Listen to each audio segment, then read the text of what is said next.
Bali yung varicose veins, ano yung mga sintomas, ang nakikita nga nila malaki yung mga ugat at anong pwedeng gawin? Bukod sa malaking ugat, makikita nila, usually nakakaramdam sila ng pamimigat ng paa o kaya kung minsan masakit talaga, no? Lalo na pagdating ng hapon, pag maghapon ka nang nakatayo o nakaupo ng matagal.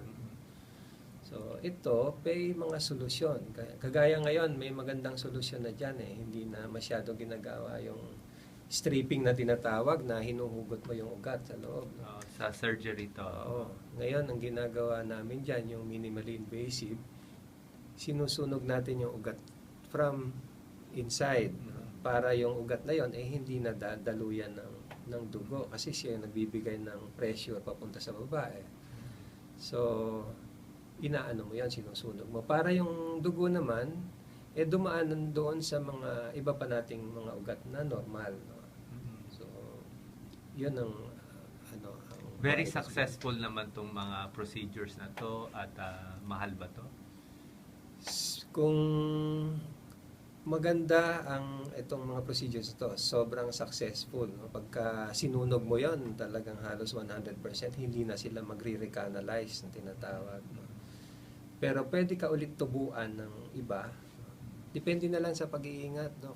Kasi pagka yung trabaho mo, lagi kang nakatayo, kailangan pagka medyo natatagalan ka na nakatayo lang, medyo maglakad ka, no? Kasi yung muscles natin, tumutulong yun sa pag-propel ng dugo pabalik, no? Nagiging pump sila. Tsaka may tulong din yung pagsuot ng compression stockings. Oo.